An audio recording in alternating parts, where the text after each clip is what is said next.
आमच्या घरासमोर पाटील काकांचं घर आहे. त्यांचा मोठा मुलगा पुण्यात नोकरीला होता आणि घरात फक्त काका काकू आणि त्यांची मुलगी राहायची. मुलगी म्हणजे स्वाती, जणू तरुणच होती. माझं वय त्यावेळी 25च्या आसपास असावं. ऑफिसचं काम आणि घरी निवांत असं रुटीन होतं. पण खरी मजा सुरू झाली ती स्वाती शेजारी आल्यापासून.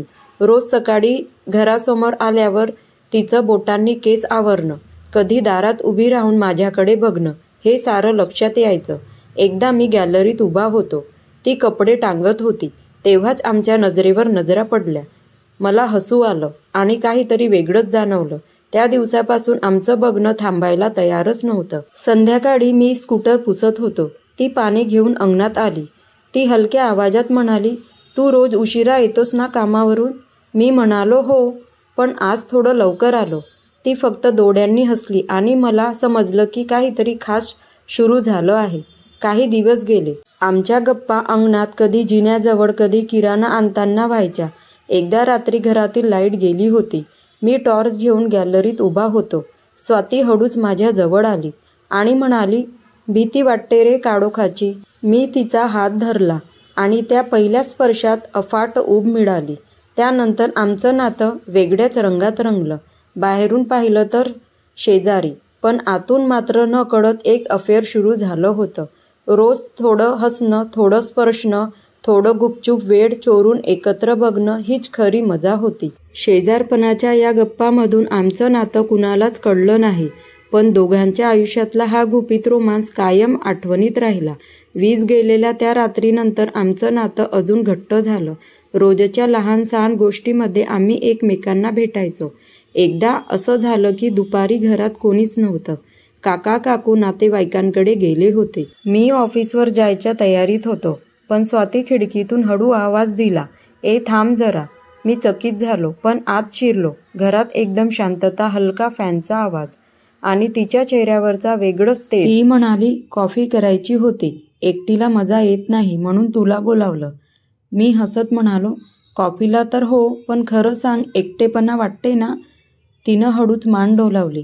कॉफी करताना ती समोर उभी होती. केस मागे घेताना तिच्या हातांवरून माझा हात गेला आणि दोघं क्षणभर शांत. त्या स्पर्शाने दोघांच्याही मनात ठिगणी पडली. मी तिच्याकडे बघत होतो. ती मात्र नजर चुकवत होती. कॉफी संपल्यावर आम्ही गॅलरीत बसलो. वारा छान सुटला होता. ती अचानक म्हणाली, "सगळ्यांसमोर आपण फक्त शेजारी, पण खरं तर आपल्या दोघांचं नातं जास्त जवळचं आहे असं वाटतं मला." मी तिचा हात धरून म्हणालो, "हो, पण मला पण तसंच वाटतं." नकळत तिचं डोकं माझ्या खांद्यावर आलं. माझं हृदय जोरात धडधडत होतं. पहिल्यांदा इतकं जवळ येऊन आम्ही खरंच नातं स्वीकारलं होतं. त्यानंतर असं झालं की ती आणि मी जेव्हा जेव्हा वेळ मिळेल तेव्हा गुपचूप भेटायचो. कधी छतावर, कधी अंगणात, तर कधी किराणा आणताना. आमच्या हसण्यात, गप्पांमध्ये आणि हलक्या स्पर्शात एक वेगळीच रोमॅन्टिक दुनिया तयार झाली होती. त्या दिवसानंतर आमचं नातं अगदी रोज रंगत होतं. प्रत्येक भेटीत थोडं जास्त, थोडं खास घडत गेलं. एकदा पावसाळ्याचे दिवस होते. बाहेर जोरात पाऊस पडत होता. मी ऑफिसवरून परत येताना भिजलो होतो. तेव्हा मी गॅलरीत उभा होतो. तेवढ्या स्वातीने खिडकीतून आवाज दिला, ये आत, नाहीतर थंडी लागेल तुला." मी हसत आत गेलो. ती लगेच टॉवेल घेऊन आली. माझ्या खांद्यावर पुसताना तिच्या बोटांना हलका स्पर्श झालाच. मी तिला बघत राहिलो. ती म्हणाली, "काय बघतोस असा?" मी हळू आवाजात म्हणालो, "तू खूप छान दिसतेस." इतकं ऐकून ती लाजली आणि नजर खाली घातली. घरात एकदम शांतता होती. फक्त पावसाचा आवाज येत होता. मी हळूच तिचा हात धरला. ती विरोध करणार असं वाटलं, पण तिने हात सोडला नाही. त्या दिवसापासून आमच्या नात्यात एक वेगळीच गोडी आली. आम्ही दोघे एकमेकांना न सांगता समजून जायचो. कधी छतावर भेटून पावसात भिजायचं, कधी अंधार पडल्यावर अंगणात गुपचूप बघायचं. प्रत्येक क्षण रोमॅन्टिक होत गेला.